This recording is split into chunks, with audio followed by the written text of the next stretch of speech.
Yeah, the common theme to all the businesses that I've been involved with or have started are around brand building, Neil, really.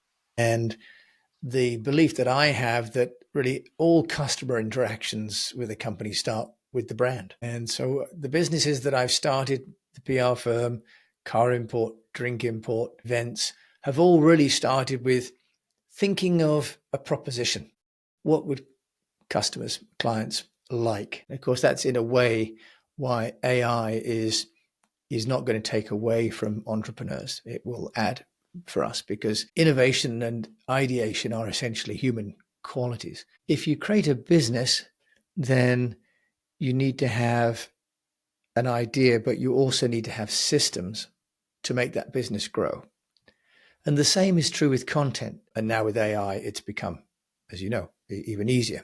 The difficulty with a business and the difficulty with content is distribution and attention.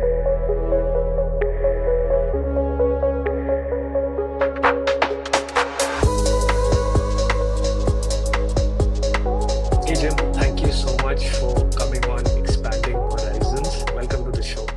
Neil, thank you very much for inviting me. I'm delighted. So, to get started, can you share a little bit about your background for the audience's benefit? Yeah, sure. Happy to do that. So I'm based in Wiltshire in the west of England. But a little time ago, I drove a car into the Forbidden City in Beijing and managed to get the film in the can before the police arrived and moved me away. And from that little exercise of driving this classic British sports car, a Morgan, this British racing green with steel rims, and it was a convertible with tan leather interior and a wooden steering wheel. By driving that car that looks like it's from the 1930s into one of the most iconic locations in China, I was able to launch a business, and that was the Morgan sports car business in China. Some of your listeners will have heard of Morgan. It's one of the oldest sports car companies in the world, certainly in the UK, founded in 1909.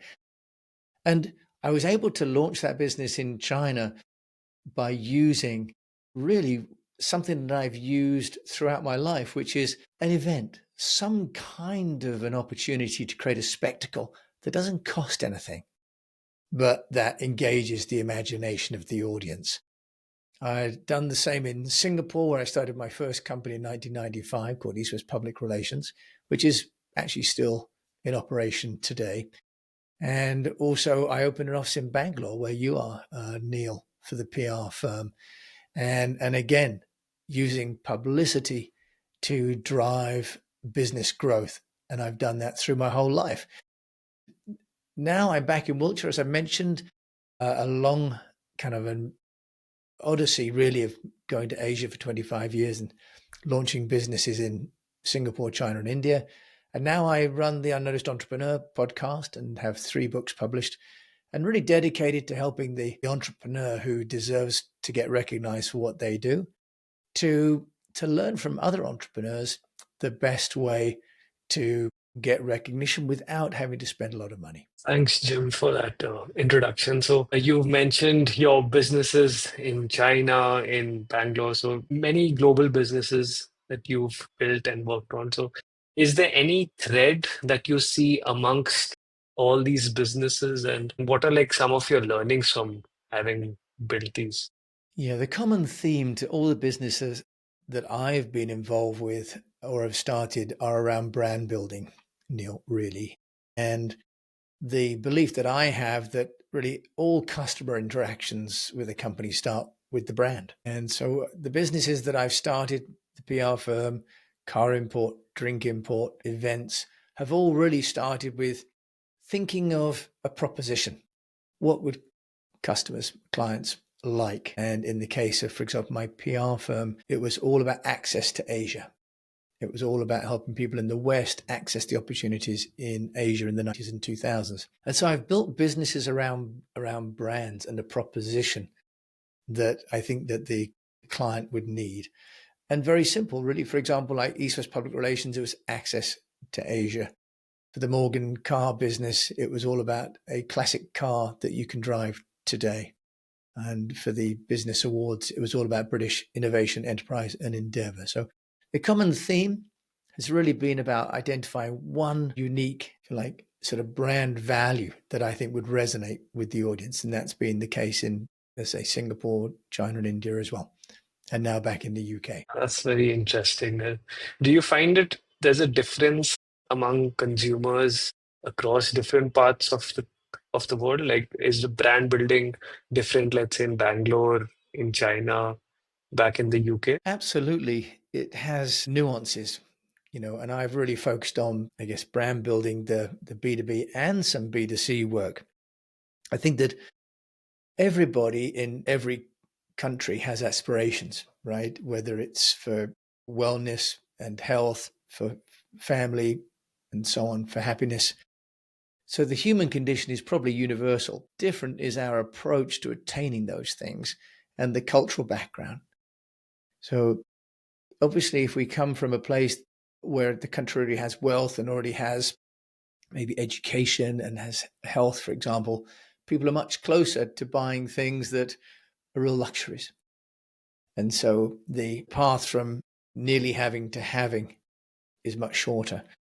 But for those people, maybe, for example, in the rural areas of China, looking at the aspiration of owning a sports car, there's a longer journey. But also they have a slightly different sense. For example, in the West, we might have a very individual sense of what we want to accomplish. But certainly in Asia, I found there was much more emphasis on the family. And obviously you're in India yourself, Neil, and I married a Shanghainese woman. And, one of the things that struck me really across Asia was the importance of family, both in kind of the decision making and taking about what people do, and also how it reflects on the family, what they have decided to do. So if there is one cultural difference that I've noticed across the different hemispheres, it's this sort of emphasis on the individual versus the family. And obviously, people in Europe do worry about family and people in Asia do worry about the individual. But there were, I think, more considerations in Asia around, family and extended family when it came to purchasing than I've noticed perhaps in Europe and the States. That's an interesting point. You've also started, you mentioned the Unnoticed Entrepreneur, your podcasts. And I think you started this back in the lockdown. So, can you tell us a little bit about the background of this and, what you were hoping to create and build? The Unnoticed Entrepreneur podcast is now in the top 2%, Neil, of shows worldwide. And I've had over 450 guests and actually have over 900 episodes because I've done quite a lot of solo episodes as well. And the whole motive behind the show has been to share experiences between entrepreneurs. And the point really here is that I'm a guide, I'm not the guru. And that many entrepreneurs share the same problems with each other, regardless of geography and race and so on. There's just some fundamental issues that face us all as entrepreneurs.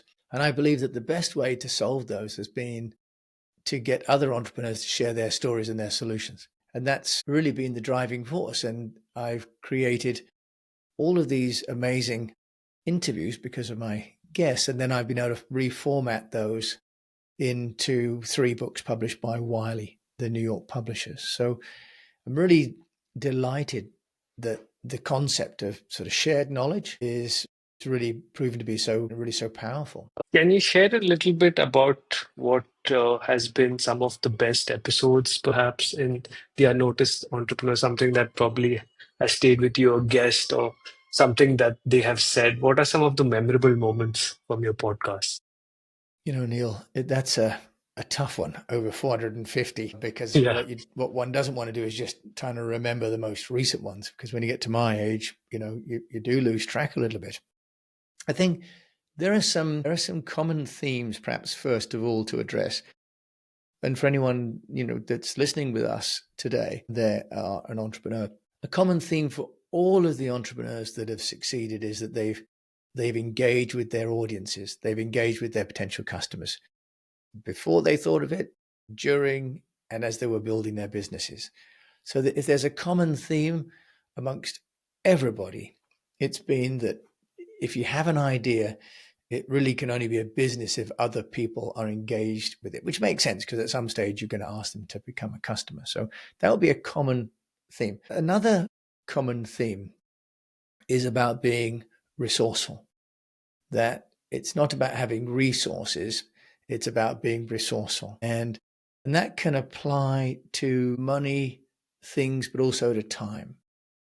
So, for example, I had a photographer in India called Akshay who, during lockdown, was unable to work because he normally shoots weddings. And so Akshay told me that what he did was he took a photograph of himself every day of the year, 365 photographs, but each one set up differently. What happened, of course, was that he was posting these on Instagram and he could still use social media. And he gained a following by posting pictures that were all unique and all showing different facets of his life. When lockdown ended, he had people say, hey, we've been following you. We think you're amazing. Can you come and photograph us? Not just as weddings, but corporate profiles and so on. So I love his story because it shows that even when you are cut off from your traditional source of revenue, if you really love what you do, and most entrepreneurs are passionate about what they do or else they wouldn't be doing it. If you're passionate about it and you keep finding ways to be innovative and resourceful, then when the bad times pass, good times will come.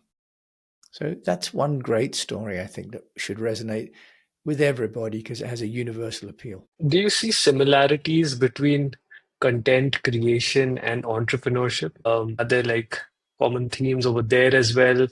Are there differences? Because you are in content creation and many entrepreneurs also, in a way, are. But do you think there are differences and similarities between the two? There are definitely both, parallels and differences. I think in terms of parallels, content creation and entrepreneurship, they both require some innovation. They both require you to think of something that other people may or may not have created before. And of course, that's in a way why AI is not going to take away from entrepreneurs. It will add for us because innovation and ideation are essentially human qualities. If you create a business, then you need to have an idea, but you also need to have systems to make that business grow. And the same is true with content. The content creation is actually not the hard part. And now with AI, it's become, as you know, even easier. The difficulty with a business and the difficulty with content is distribution and attention. In your business, you're trying to get distribution, whether it's online through an e-product or it's offline through retail, for example, or wholesale. And in content, you're trying to get people to engage on whatever channel. And actually, there's many fewer channels in content than there are in normal commerce. Because, of course, in the digital side, we're really limited to a few major channels like YouTube, like Instagram, like Facebook, right? There are actually less outlets. So the third part, which I would say is a parallel between entrepreneurship and content, is the need for consistency. As an entrepreneur, you have to consistently show up, good times, bad times, much cash, little cash, but you have to keep going. And the same is true with content, because if you create a little bit of content, people might be going, oh, that's interesting. But if you stop, then the trail goes cold. So I've produced over 900 episodes of my podcast, and that's why then it gets to be in the top 2% of shows. But I've just consistently interviewed people, even when times you feel a bit tired or you're not sure it's going to be worth it and so on. The final part is that both entrepreneurship and content both can bring great and unknown surprises. So one of the great things, Neil, about being an entrepreneur is that you can work hard and sometimes good things happen for you because someone else has seen it and said, hey, I'm going to reach out to that person or I'm going to find that company. If you are an employee, you've got a job and that's great. And if you're lucky, your boss may say, hey, you're great, you get a pay raise, or maybe you can get a bit of a promotion, or maybe a headhunter comes along and says, hey, I've heard of you. But on the whole, if you're inside an organization, there's a fairly known trajectory, right? As an entrepreneur, people see what you do and they go, hey, I could partner with you. I could invest. I could buy. And in content, there's this similar kind of excitement of something may happen today. To give you an example, this morning I woke up, and I went to the gym, and then I came back and do my email. And some people have written to me from France saying, "Hey, love your content. Would you like to syndicate your content to other channels?" That's great, right? That's a whole new revenue stream for me, for my online magazine and my podcast. And so when you're creating a business and you're creating content, if you like, the excitement of life is that, you might get a little lucky card. You might just get a bit of a lottery where someone reaches out and says, "Hey, that's really great work you're doing. What can we do together?" Or "This would help you." So there are some, I think, parallels and some differences. But I think mainly, I guess I'm saying they're probably more and more similar, aren't I, than different. Great question, by the way. No one's asked me that question before, so forgive me. I had to think on my feet with No, that I one. think that was a good answer. How do you know if an idea is worth pursuing? So, for example, you've done this podcast, businesses, and you're quite active that way. So I'm sure there are many ideas that come to you, and you want to be innovative. You want to keep doing more. And I think in general, entrepreneurs and content creators want to innovate, want to keep ideating and build more.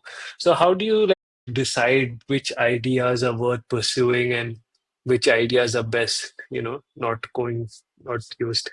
Neil, I was having dinner with some old friends who are entrepreneurs the other day, and we all laughed because one said, "I have this idea." I'm like, "I know." We all keep having ideas. And in a way, that's the blessing for entrepreneurs because you have those ideas, but it's also the curse because you have to decide which ones to not follow up on. And I recently was looking at buying into a company that's a listed building in the UK that is doing some event management and so on. I think, "Oh, that's really exciting, that business."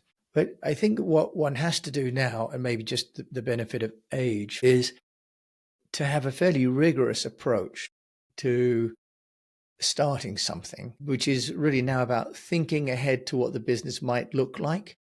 And, the old saying about start with the end in mind. And really, if you start a business, you ideally looking at the exit for that business before you start it, because unless you want to run the business forever, at some stage, you will want to sell it either to an outside company, an investor, or your staff, right? So you have to think about building a business that has value to somebody else at some stage. If you take that approach, then you have to look at a business and say, well, by what metrics would this business be of value to someone else? And how could it exist without me? Because if you're building a business that doesn't really have value to someone else, and doesn't exist without you, actually, you've really just built yourself a job. And as an entrepreneur, what you're trying to do is you're trying to find a system, you're trying to find a framework, you're trying to find an operational way of working that you can start with, whether it's a building or a software or anything. You're trying to find, if you like, a framework that when you put some inputs at the beginning and you follow through the process, you make some revenue and something comes out the other end. And that's really what you're trying to package up and to then sell. In terms of deciding what to do and what not to do, I'm much more rigorous with myself than I ever used to be because I've made some mistakes and made some investments.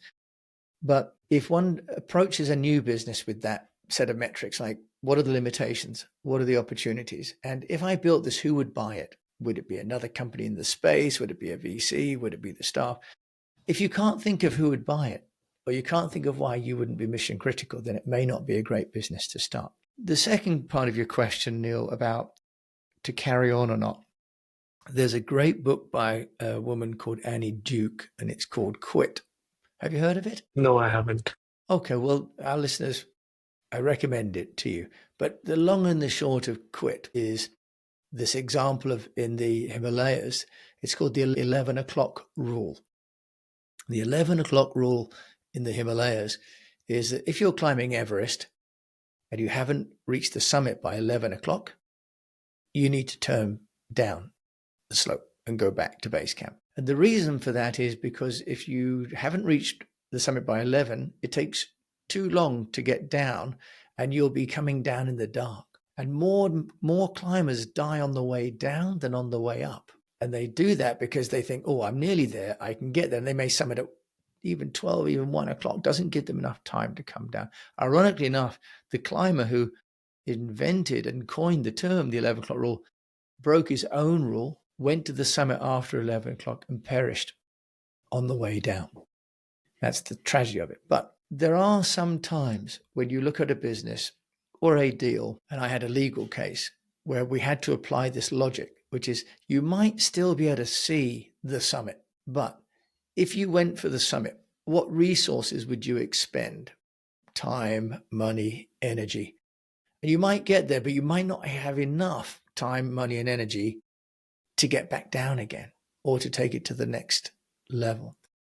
So I think this idea of the 11 o'clock rule is quite useful when you apply that to business, because sometimes you look at something you're doing and say, well, if I carry on, will I get to the summit in time to make something of it? I'm an older entrepreneur for people that, aren't watching but maybe listening. So I'm 58 now, Neil. So I'm, several cycles in. I've been running my own businesses for over 25 years. When you get to be an older entrepreneur, you have to think about how many more cycles you've got in running a business. So each business takes about 3 years to make profitable, in my experience, and I've set up businesses of different kinds in different places. And about 3 years seems to be the kind of magic. Sometimes some people manage to go very quickly, obviously, but most businesses take a few years to get fully operational and find the customers and so on. So you have to think, how many cycles do you have left in you? How much time do you have when you're going to start this business or carry on with this business? And sometimes you're better off to say, well, I'm nearly there, but actually I'm better off to quit. I haven't seen the summit and I'm probably not likely to. So I'm going to just withdraw and then reconsider and regroup and then think about what you're going to do next. So I think evaluate the business. Is it really going to be something that you could sell to someone without you in it? That's the first thing. The second is, if you can't make it to the summit with the resources that you've got and move on, then have a tactical withdrawal. That's a very insightful story and viewpoint. Thank you. Do you think there are common traits that entrepreneurs should have? I think you briefly touched about it earlier. They should have certain traits like resilience and things like that to go through these cycles again and again. Like, are there something common, and is that learnable and teachable? Okay, so common characteristics. We're talking about maybe 5% of the population globally are entrepreneurs. So if you're listening to this and you're an entrepreneur, you're part of the 5% of people in the world. This is opposed to people that are self-employed practitioners. Okay, so Neil, in the E-Myth, Michael Gerber talks about the 3 different types of entrepreneur. Do you know this book? No, I haven't. Okay, so it's called the E-Myth, and our listener would, I'm sure, enjoy it as well. But basically, the 3 types of entrepreneur. It's just worth clarifying. So the first one is a self-employed practitioner. So someone who basically has stepped out of maybe corporate world and is getting paid to do the same job that they would have done if they were in a company. The second kind of entrepreneur is what we call a professional manager. Someone who, like maybe an accountant or a lawyer or a hairdresser, for example, who has a skill, which is cutting hair, and they have other hairdressers with them. So they have built some systems, but essentially they are hairdressers still. The third are entrepreneurs who start businesses that don't actually require them to do the work. Okay, so these are people, obviously like the Bransons and the Musks of this world, who start something or buy into something and build it, and then it runs without them. So common traits of, let's say, the third category, right, which are those people that build businesses that they can have run without them, which is kind of the true definition of an entrepreneur. One is that they have faith. I mean, I think you've got to have faith in either something higher than yourself or in your cause. You have to have a belief, because financially you don't always make more money, certainly not in the short term, by being an entrepreneur. Being an entrepreneur, you always have to put money in before you get money out, almost by definition, because you're building an asset. Sometimes you use other people's money, but on the whole, you put your own money in, whereas if you're an employee, you're always being paid. So they have to have an appetite for risk as well. Okay, so they have to have faith, they have to have an appetite for risk, and they also have to have, if you like, an energy or a life force about them, because there is no one there to motivate you, right? When you're self-employed, you are the person that other people are relying on. Almost by definition, you have to be a self-starter. So you have to have some kind of life force that gets you out of bed or gets you to the gym or gets you to the office, wherever it is, that gets you to stand up in front of other people and say, hey, believe me, follow me, we can make this work. And that's really a life force and energy that you see people have got. The other things about skill sets and so on, I think those are not necessarily unique to entrepreneurs. You could find a very resourceful HR manager. You could find someone who's got great perseverance, who's an athlete, for example. But I think all entrepreneurs really have to have a faith in what they're doing and in themselves. And they have to be able to have the ability to deal with risk. And then they also have to have this life force that keeps them going. It's a very nice answer. Uh, what do you think about storytelling? Perhaps as a skill or a trait, I think you're a very good storyteller and you've been doing it. So, what do you think about that? I'm sure in your podcast and in your business, storytelling is probably a very important point. Storytelling, Neil, as we know, really is as old as mankind, right? Whether it is, first of all, drawing cave pictures or sitting around a fire, it's how people actually can connect with each other without actually saying everything in detail, because the story brings in themes and associations that the other person kind of plugs in to fill the gaps which the storyteller can't fill in. And storytelling in our own lives is how our parents help us to, for example, stay safe, how to do things, for example, like not call attention, as we used to have, don't cry fire if there's no fire, because when there is a fire, people won't come. For example, we've all heard those kind of stories. Or don't go into the woods because, you might get snatched by the wicked witch. And of course, there isn't a wicked witch, but it's that way that we try and educate our children to stay safe. In business, stories are equally important, because ultimately business is still between people, certainly for the time being, until, I guess, in stock trading, we have computers doing trading with each other now, don't we? But storytelling helps people to anchor one another and to create some frame of reference to one another. It's also a skill that people can learn, Neil. Storytelling is an art form that can be practiced. And there are many people, for example, I had Park Howell on my show early on in the days, who has a Business of Story podcast, which is wonderful. And he talks about the different frameworks that you can apply and the different kinds of stories that you can tell at different times for the different, if you like, the different applications. So storytelling is so important because it's the human condition to listen for story and to connect with story. But the good news is that we can all be storytellers. There is no one who's got the monopoly on storytelling. And there are lots of amazing people that have actually also been on my podcast that will help you to understand how to tell better stories. That's amazing. Do you so sorry, coming back to your podcast. So, how do you usually go about preparing for a guest? How do you know which guest to interview? What makes a great guest? And can you share a little bit about your podcast as well on the Yeah, preparation?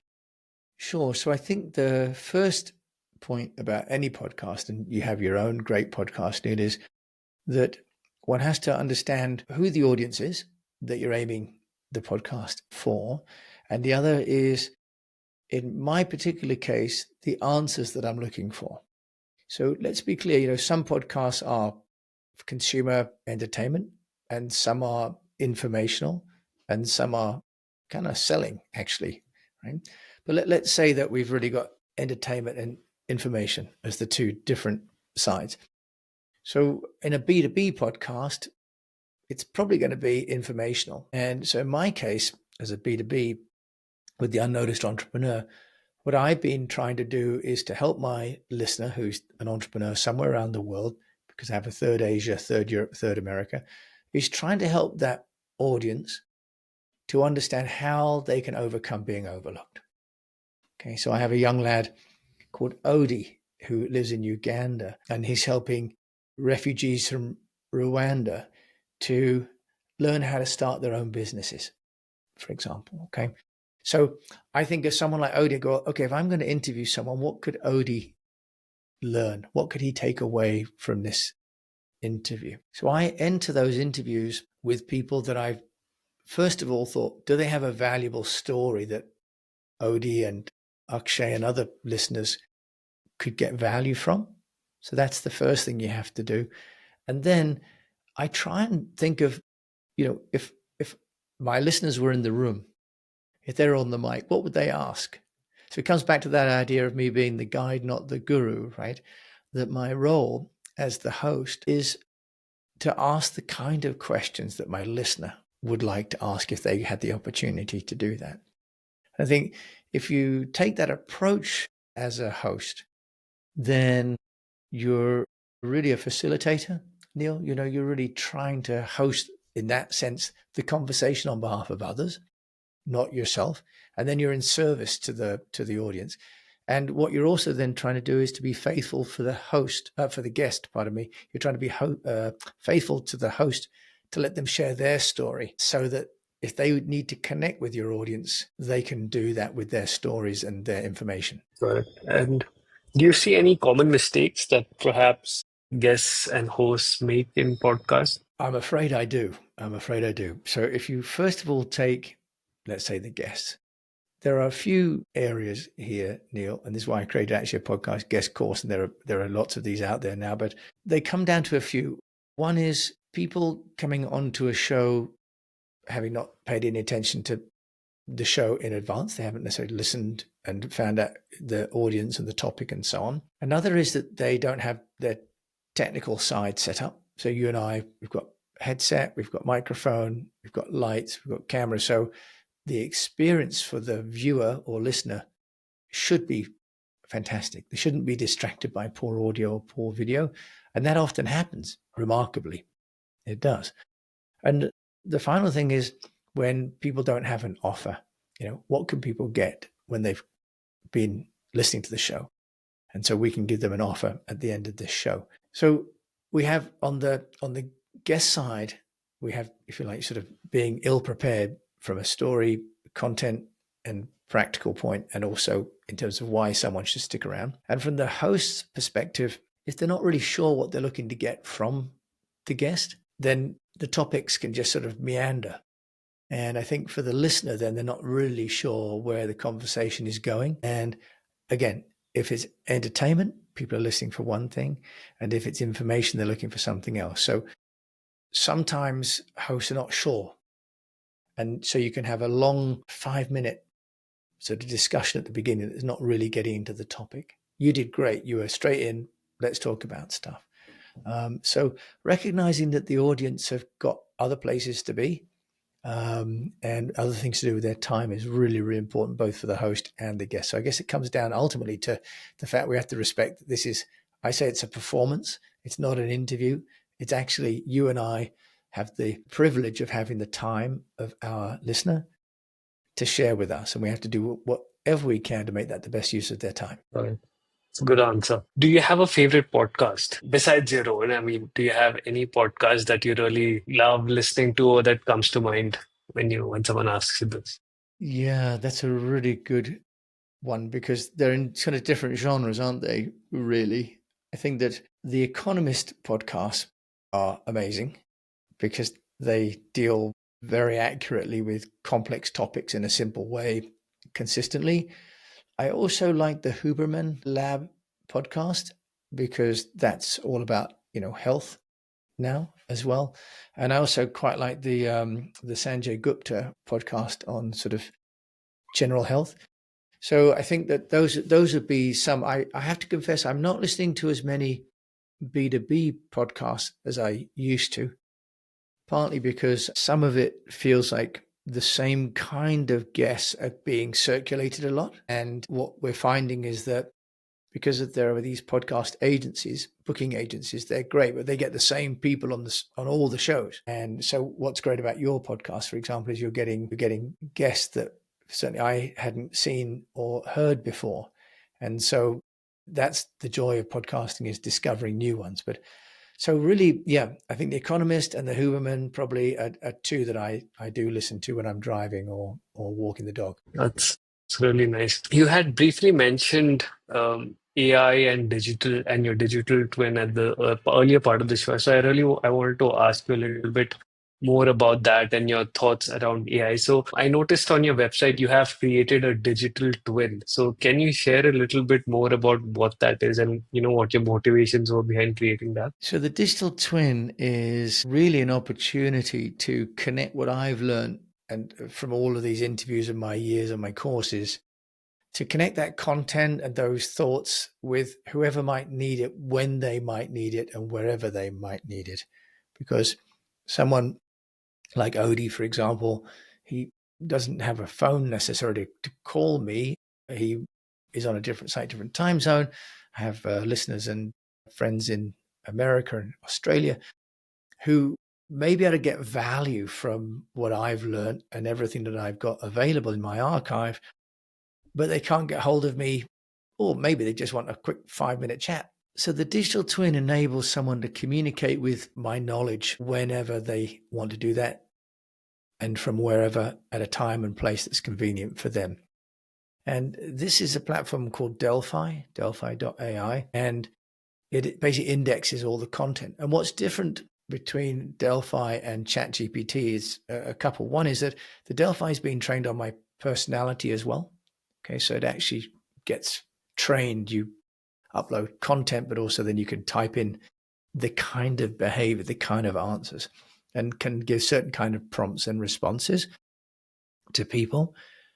Obviously, ChatGPT, when you share content with ChatGPT, it shares that content with everybody else as well, right? I mean, you become part of the learning base. But with Delphi, you're not. It's within a walled garden. So if I'm sharing my content, it doesn't become part of the generic LLM content learning base. So really, the idea is to be accessible, at low cost or free. Actually, it's for free. And then to really also make it safe and protected, because then if someone's sharing their information that may be secure or sensitive, they know that it's also private because it's within this walled garden. What impact do you think AI will have on businesses and content creation? Do you think we'll start seeing more AI versions like of people? Will we start seeing digital twins where AI is sort of creating the content and doing that? Like, what impacts do you feel are going to take place, or maybe have already taken place, perhaps in content creation and businesses? So there are a couple of different things. A digital twin is taking content and knowledge and trying to think about how a prompt, someone asks a question, how that person who's trained it would respond. Okay, so that's really trying to model itself on a human. Okay, if we look at the content creation side, where we've got, whether it's VO or we've got JellyPod, for example, where you can put text in and it will create a podcast for you, for example, or any number of these platforms now, whether it's the ChatGPT, what's it called, their video creator as well. I knew I'd forget it. The minute Core, isn't the I think Sora, yeah, Sora? That's Sora, right, Sora. yeah. Sorry, yeah. Those ones are creating content from prompts, and the challenge with those is that they lack humanity. So they are creating content, but without maybe any sense of witticism or empathy. Now, I think that does and doesn't matter. So it does matter when it comes to humans creating things, because humans are looking for content that actually has been authentically created by another human, because that's actually part of the connection with a painting or a photograph, is you have a human connection there. But where I think that AI will become increasingly important is in the information-based content creation. So for example, I created a course, podcast guest course, and I used Synthesia. Are you familiar with Synthesia? I've heard of it, but I haven't used it Okay. myself. So Synthesia, like HeyGen, you can type in a script in Synthesia and it has animated avatars. And in fact, now you can record yourself and yourself can become an avatar. Now, this is fantastic where the audience actually isn't trying to build a relationship with the content creator, because what the audience wants is the information that that content provides. They're not looking for a relationship that they might get, for example, from a podcast. So when it comes to things like information announcements from the government, or maybe the police, or from healthcare, or from trainers, AI and AI content creation, I think, is going to be hugely impactful.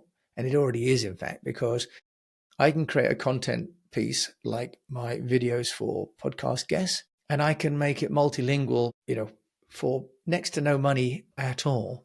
It could be instantly available in 28, 32 languages. In the past, that was never possible, right? You'd have to hire dubbing. In fact, I launched a car brand in Indonesia, Vietnam, and Thailand just 4 years ago. And we had to spend a small fortune finding talent in each of those countries to do the voiceover. Now you wouldn't bother. You could make that show reel available. And in fact, YouTube is making it. You can do auto dubbing on YouTube, right? So I think that if it comes to information, Neil, information related content, I think AI is going to be massively, massively transformative, and it is proven to be.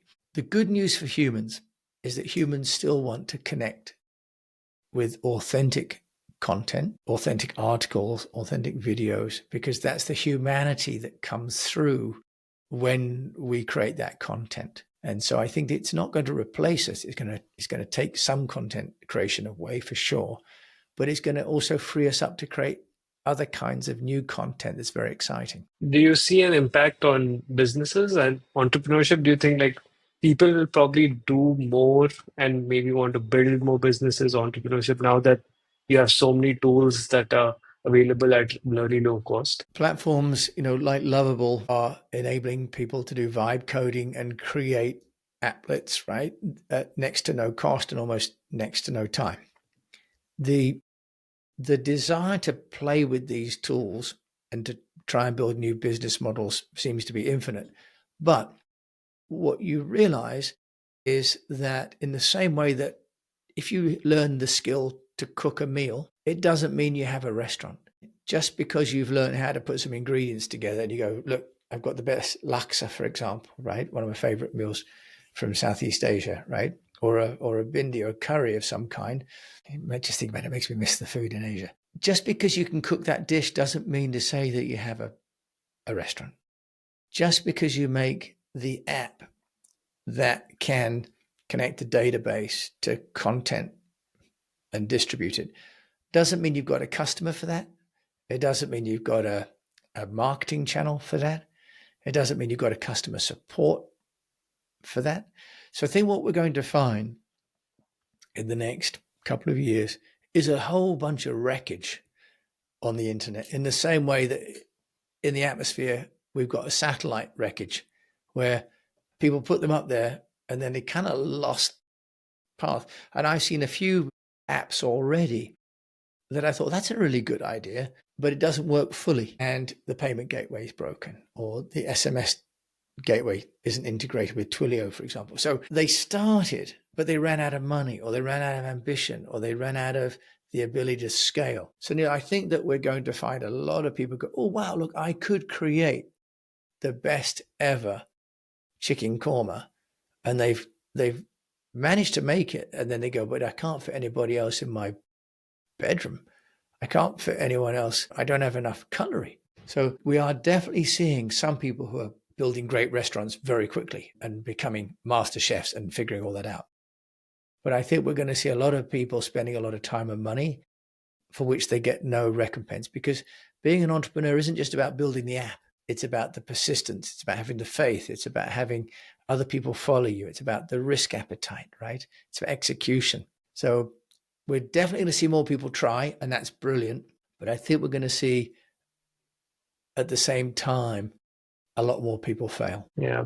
And I think brand building becomes even more important in that stage where you have all these tools quickly available, but now the secret sauce perhaps may be in the brand. And Neil, that's one of the reasons I'm, pursuing podcasting, and you yourself probably as well, right? Because podcasting is one of the ways that you can have a human voice and human face to the world, and it becomes a platform for people to go to where your LinkedIn, you're one on a feed, on a Facebook, you're one on a feed with X or Reddit, right? Pretty much always just like the river is always flowing past you. And if you have a podcast, there are only sort of 4 million podcasts now, but only 500,000 have got more than 100 episodes, right? It's ridiculously small. So one of the things I'm starting to do now is to offer people a production process where I can help them to build their own podcast, where they just turn up and record, and we do all the post-production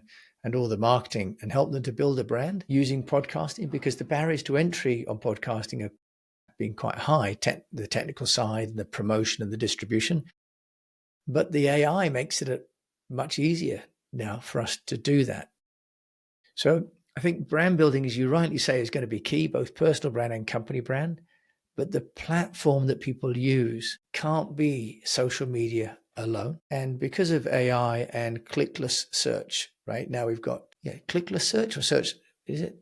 What are we calling it, Neil? Yeah, It's I'm called not. I'm not yes, sure. It's just the new yeah. operating system. It's called clickless search. I think where basically the AI gives you the answers, so you no longer need to go to people's websites. Okay, which is how you found me, I think, right? You did some Yeah, research and I I came up, right?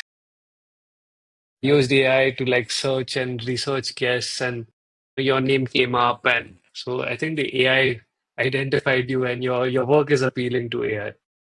Which is great. So you can see, that we're going to have to do things differently as entrepreneurs. And it was music to my ears when you said you found me through the AI search, because that means the body of work that I've done, it means I'm part of that new narrative. And anyone listening, our listener here, if they're thinking about having a podcast, it doesn't have to be too onerous. You don't have to do everything yourself. And like you're doing, Neil, you can interview people. If you're not sure of what you want to say yourself, you interview people until you get comfortable with the content and the subject matter you might like to discuss yourself. So AI is certainly making a difference. And, you and I have met through AI, which is, Yeah, it's definitely going to be transformative. I have a few rapid fire questions for you. Should we get started? yeah, I'm nervous, but you go ahead. I haven't had AI can't answer these quick enough, probably, but I'll do my best. Yeah. One skill every entrepreneur should borrow from a great podcast host. Ask questions. So do you want what? Yeah. So great podcast hosts ask great questions, and every entrepreneur needs to ask more questions than they give answers, because it's only by asking questions that you find out what your customers need. That's a great answer. Next question. One skill every podcast host should borrow from great entrepreneurs. Persistence. Too many podcasters give up because they don't get feedback. You can create hundreds of shows and no one even listens, or no one certainly writes back to you. And in the same way, an entrepreneur can build something and feel like no one's buying, but they believe that it will be good for people one day to have them. Your host has to carry on. Another great answer. If you had to start the Unnoticed Entrepreneur from scratch today, what's the very first thing you'd probably do differently? I would have been more focused about the audience. So I started the Unnoticed Entrepreneur and have appealed to a global audience, which is great. But if I started again, I would have been much more niche. For example, I would have just focused on British-based entrepreneurs over 50, for example, or Indian entrepreneurs working in SaaS. So if I was to start again, I would be much more targeted than I have been. One guest you haven't had yet interviewed but love to interview, and why? Um, there's an entrepreneur in the UK called Alan Sugars who started a company called Amstrad. And I would interview him because he has weathered entrepreneur storms up and down. And he's, I think, not as celebrated as people like Richard Branson, because he's not quite as sort of glamorous in his lifestyle, but he, I think, has created a huge amount of value, and he has come from quite a hard place, I think, background wise, and he's got to the top and he's given a lot back. So I think Alan Sugar. Nice. Those are great answers. I felt you did really well on the rapid fire questions. Thank you. Thank you. So yeah, just closing out. So like, where do you see the next few years for Unnoticed Entrepreneur and as well as your business? What lies in the future? So, the Unnoticed Entrepreneur, what I'm working on, Neil, is to create a network where we could have the Unnoticed Entrepreneur India, for example, the Unnoticed Entrepreneur Dubai. So, we could have more local versions of the show, and then to find people in market that might want to host those interviews so that we can extend the proposition and the brand. And rather than it be me trying to interview everybody, that I would have other people. So what I've started to do is to have conversations with people that have their own podcast, but are struggling to get traction with them because it's a lot of work to get, hosts, guests, promotion, distribution, and so on. And so what I'm looking to do is to find people that are interested to host the Unnoticed Entrepreneur in their own market and their own guests, and create a brand that becomes like an entrepreneur platform with multiple hosts. And then I have just started the magazine online at theunnoticedentrepreneur.com, where I've got articles and people are contributing articles to that online. And I've just been looking at a radio station technology so that we could then take the podcasts and start to host live interviews on digital radio. Those Those are some thoughts. those What are do you think? great ideas. No, I think that's a good idea. Do you have any, besides the Unnoticed Entrepreneur, do you have any other ideas that you might be working on? Any business that you probably start or um, get back perhaps in other markets? Well, Neil, there's a very good book called The One by Gary Keller. Whether you're familiar with that, have you heard of the One? Probably another one of these books that maybe people might like to listen to. I'm afraid I haven't, but yeah. No, no, I'm sorry. I shouldn't keep putting you on the spot like that. I apologize. But the One by Gary Keller really just talks about the need to focus on one business at a time. I learned many years ago that it's better to have one company run well than two run badly. And this is some advice given to me by my accountant in Singapore in 1996, which I promptly ignored and started an internet business alongside my PR business. And I always regret not taking his advice. So I'm now working on just the one brand, the Unnoticed Entrepreneur, and trying to make that as successful and as impactful as I possibly can. And so I'm not planning on starting anything else, is the answer. And my wife, I'm sure, will be really pleased to hear that, because she and my daughter always accuse me of starting too many things. But so the Unnoticed Entrepreneur brand and the platform is really just what I'm working on. Thank you so much, Jim, for being on the show and sharing your insights on entrepreneurship and podcast. It was great having you. Neil, thank you so much for reaching out. And I wish you so well with your show. It's looking like you're getting great traction, great guests, and you're a great host. So thank you so much for inviting me on the show.